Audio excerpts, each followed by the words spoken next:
Assalamualaikum. Hai, adik-adik semua. Apa kabar hari ini? Kakak berharap dan berdoa kamu sekarang dalam keadaan sehat dan selalu semangat untuk belajar ya.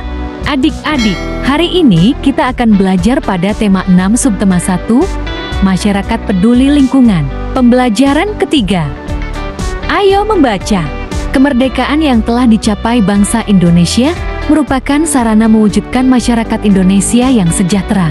Upaya membangun masyarakat Indonesia yang sejahtera di antaranya dengan meningkatkan taraf kehidupan bangsa, meningkatkan taraf kecerdasan bangsa, dan mengembangkan segala potensi yang dimiliki untuk kemajuan bangsa Indonesia. Hingga saat ini, upaya-upaya tersebut masih terus dilaksanakan meskipun Indonesia sudah merdeka cukup lama. Dukungan masyarakat yang peduli lingkungan sangat diperlukan dalam upaya-upaya bangsa untuk mewujudkan masyarakat sejahtera. Gambar-gambar di atas menunjukkan pelajar-pelajar Indonesia sedang belajar dengan bersungguh-sungguh. Mereka sedang melaksanakan kewajibannya sebagai warga negara. Mengikuti pendidikan yang diselenggarakan oleh pemerintah merupakan kewajiban bagi semua warga negara. Semua warga negara wajib mengikuti pendidikan dasar.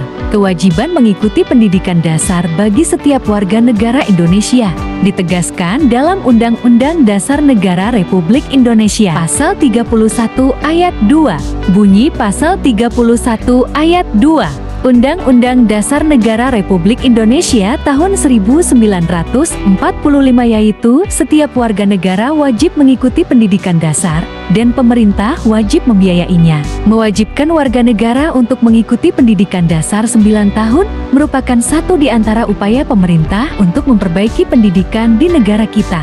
Pemerintah menginginkan tingkat kecerdasan bangsa ini semakin meningkat. Upaya pemerintah yang lain sebagai contoh memperbaiki fasilitas pendidikan, misalnya memperbaiki gedung-gedung sekolah yang rusak, memberikan bantuan buku gratis, dan menyediakan pengajar-pengajar atau guru yang profesional. Apa yang bisa kamu lakukan terkait dengan upaya pemerintah meningkatkan kecerdasan bangsa? Apakah masyarakat di lingkungan tempat tinggalmu peduli dengan pendidikan warganya? Amatilah gambar berikut. Ayo mengamati. Amatilah gambar di atas. Kemudian, tuliskan hasil pengamatanmu mengenai gambar pada kolom berikut. Hasil pengamatan. Suasana kampung yang menerapkan peraturan jam belajar bagi warga. Program pemerintah untuk meningkatkan tingkat kecerdasan bangsa sangat membutuhkan peran serta atau dukungan dari warga masyarakat. Tanpa adanya dukungan dari warga masyarakat, pemerintah akan sulit mewujudkan programnya. Menggalakkan jam belajar masyarakat merupakan bentuk dukungan warga masyarakat dalam meningkatkan kecerdasan bangsa. Kewajibanmu dalam kehidupan sehari-hari tidak hanya mengikuti pendidikan dasar. Masih banyak kewajibanmu lainnya, seperti mematuhi nasihat orang tua dan guru, mematuhi peraturan di rumah dan di sekolah, serta melaksanakan tugas pikir kelas sesuai pembagian. Masih banyak contoh kewajiban lainnya. Coba kamu diskusikan dengan temanmu. Ayo berdiskusi bersama seorang temanmu. Diskusikan tentang hal berikut. Pertama, apakah yang dimaksud dengan kewajiban? Kedua, apa kewajibanmu sebagai seorang siswa, baik di lingkungan sekolah maupun di lingkungan rumahmu? Ketiga, bagaimanakah sikapmu terhadap kewajiban yang kamu miliki? Keempat, mengapa kamu harus bersikap seperti jawabanmu pada soal nomor 3? Tuliskan hasil diskusi pada kolom berikut. Berikut alternatif jawabannya. 1. Kewajiban adalah sesuatu yang harus dilakukan dengan penuh rasa tanggung jawab. 2. Berikut kewajiban sebagai siswa lingkungan sekolah. A. Siswa harus taat kepada guru dan kepala sekolah. B. Ikut bertanggung jawab atas kebersihan, keamanan, ketertiban sekolah. C. Ikut bertanggung jawab atas pemeliharaan gedung, halaman perabotan yang ada di sekolah. D. Ikut menjaga nama baik sekolah, guru maupun belajar lainnya, baik di lingkungan sekolah maupun di luar sekolah. E. Menghormati guru dan saling menghargai antar sesama murid. F. Memakai pakaian seragam sekolah sesuai hari yang ditentukan. G. Murid berkewajiban untuk mengikuti upacara pengibaran bendera merah putih yang diselenggarakan. H. Memberikan keterangan sakit izin atau alpa dari orang tua bahwa anak berhalangan hadir di sekolah. Lingkungan rumah. A. Kewajiban pelajar. B. Kewajiban membantu orang tua. C. Kewajiban menjalankan perintah agama. Jawaban soal ketiga, aku berusaha untuk melaksanakan kewajiban yang harus aku lakukan. Jawaban soal keempat, karena dengan menjalankan kewajibanku tersebut dapat menjadikan pribadi yang disiplin. Kamu telah mengetahui contoh-contoh kewajiban seorang siswa. Setiap siswa mempunyai kewajiban yang harus dilakukan, begitu juga warga masyarakat. Dengan melaksanakan kewajiban, berarti kamu telah berperilaku positif. Berperilaku positif di masyarakat merupakan perwujudan dari sikap dalam memanai proklamasi kemerdekaan Indonesia. Perilaku positif berarti perilaku yang sesuai dengan norma-norma dan aturan dalam masyarakat. Perilaku positif bukan berarti perilaku yang penurut, namun lebih daripada itu, yaitu kreatif, kritis, mandiri, dan berani membela kebenaran, serta menjunjung tinggi prinsip-prinsip, asas-asas, dan tujuan yang disepakati bersama. Oleh karenanya, perilaku positif terhadap makna proklamasi kemerdekaan adalah perilaku kreatif, kritis, mandiri, berani membela kebenaran, dan menjunjung tinggi prinsip-prinsip, asas-asas serta tujuan hidup bernegara sebagaimana telah dikumandangkannya proklamasi kemerdekaan dan asas kerohanian Pancasila, serta nilai-nilai yang terkandung dalam Undang-Undang Dasar tahun 1945. Bangsa Indonesia harus menyadari betapa mulia dan terpujinya perjuangan para pahlawan.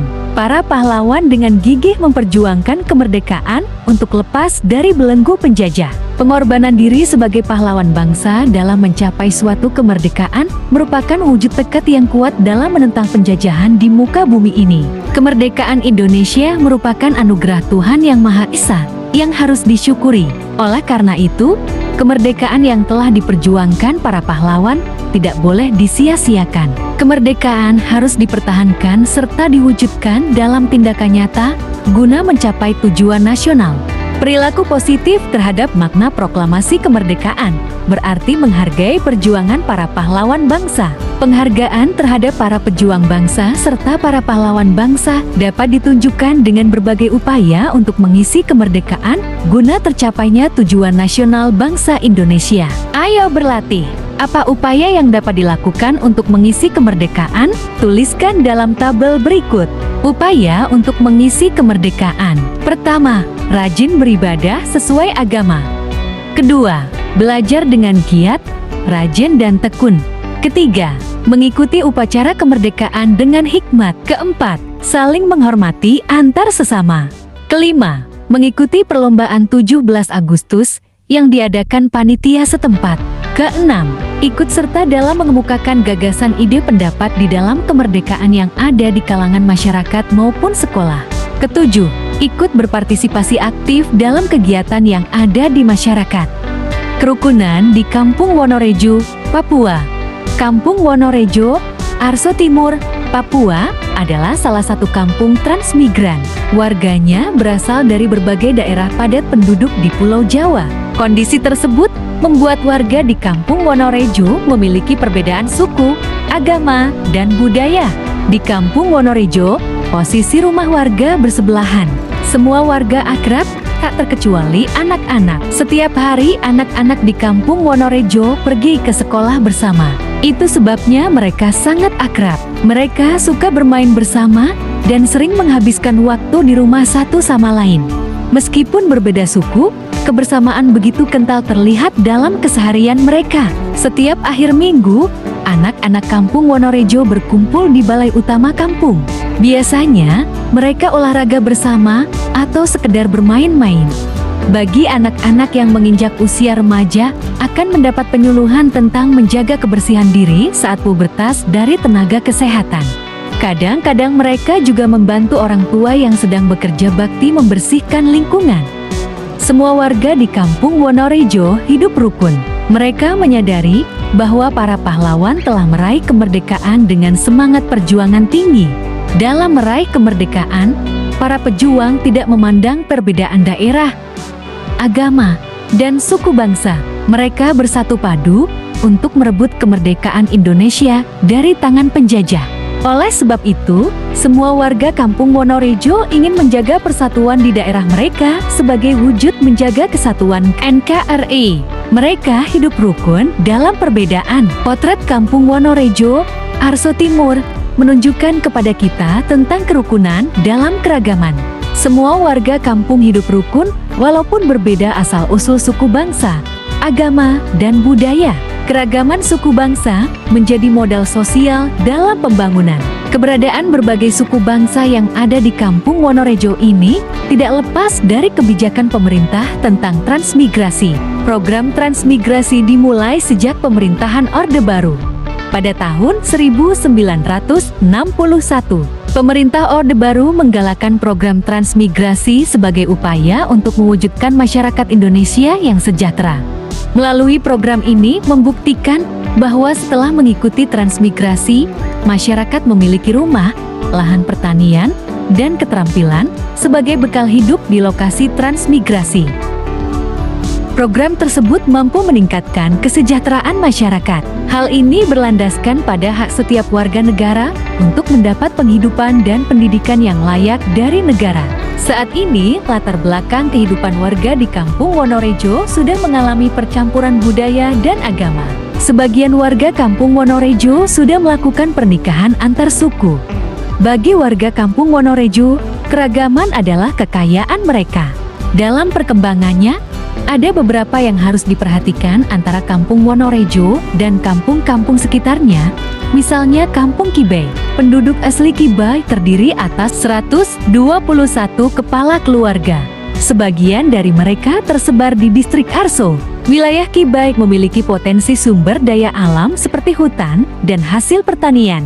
Warga di Kampung Kibai menanam sayur dan umbi-umbian untuk dikonsumsi sebagai makanan pengganti beras. Para wanita di kampung ini juga terampil menganyam noken dari kulit pohon.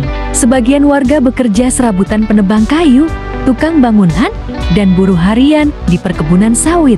Potret Kampung Kibai memberi gambaran kepada kita tentang mata pencaharian sebagian besar penduduk asli Papua dan para transmigran seperti di Kampung Wonorejo.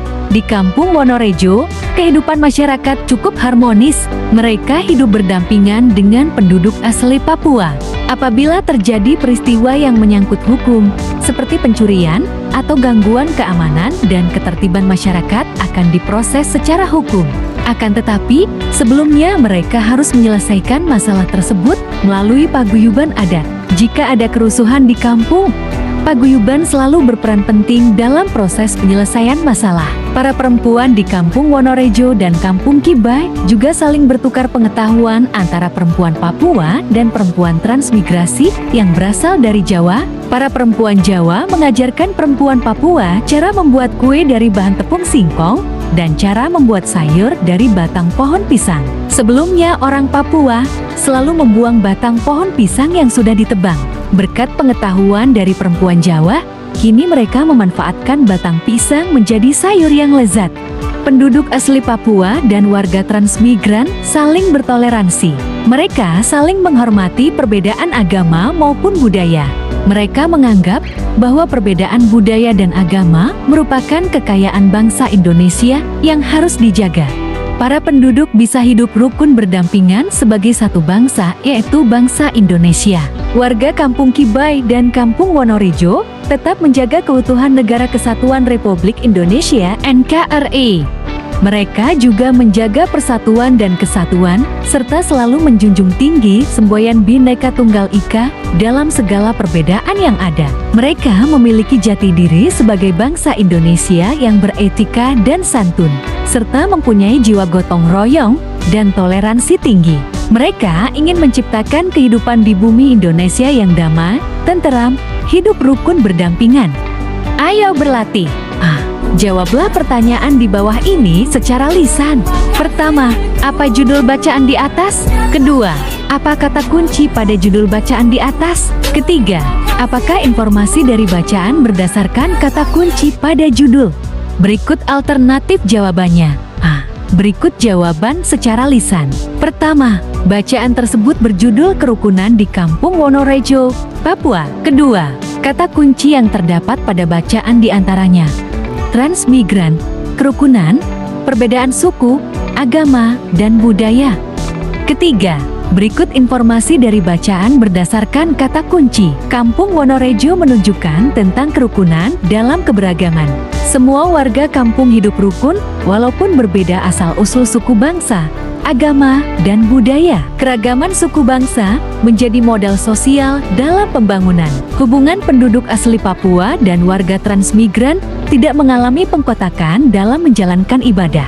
Masing-masing tidak menajamkan identitas tradisi atau agama yang dapat membuat hubungan menjadi terganggu. Sebaliknya, mereka menganggap bahwa perbedaan budaya dan agama merupakan kekayaan yang harus dilestarikan.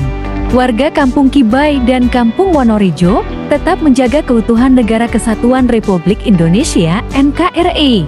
Mereka juga menjaga persatuan dan kesatuan, serta selalu menjunjung tinggi semboyan Bhinneka Tunggal Ika dalam segala perbedaan yang ada. Mereka memiliki jati diri sebagai bangsa Indonesia yang beretika dan santun, serta mempunyai jiwa gotong royong dan toleransi tinggi. Mereka ingin menciptakan kehidupan di bumi Indonesia yang damai tenteram, hidup rukun berdampingan, terhindar dari segala macam bentuk radikalisme, terorisme, konflik sosial, perang saudara, dan ancaman perpecahan. B. Berikut jawaban secara tertulis. 1. Berikut yang dapat aku lakukan sebagai warga masyarakat dalam memaknai kemerdekaan. A. Belajar dengan tekun. B. Mengikuti perlombaan 17 Agustus yang diadakan panitia setempat. C. Saling menghormati antar sesama. Kedua, kewajibanku sebagai warga masyarakat sudah dilaksanakan dengan baik. Aku mengikuti kegiatan yang diadakan di masyarakat. Misalnya, kerja bakti membersihkan jalan desa. Ayo renungkan, apa yang sudah kamu pelajari pada pembelajaran kali ini? Apakah kamu merasa kesulitan? Tuliskan yang sudah kamu pelajari. Tuliskan juga kesulitan jika kamu merasa kesulitan pada pembelajaran kali. Apa makna kemerdekaan bagimu dan keluargamu? Coba diskusikan bersama orang tuamu. Kemudian, tuliskan hasil diskusi pada kolom berikut. Apa makna kemerdekaan bagimu dan keluargamu? Coba diskusikan bersama orang tuamu. Kemudian, tuliskan hasil diskusi pada kolom berikut. Demikian, materi pembelajaran 3 subtema 1 telah selesai. Semoga video pembelajaran ini bermanfaat. Jangan lupa, jika video ini berguna, silahkan share, like, dan subscribe. Dan sampai jumpa pada materi berikutnya. Wassalamualaikum warahmatullahi wabarakatuh.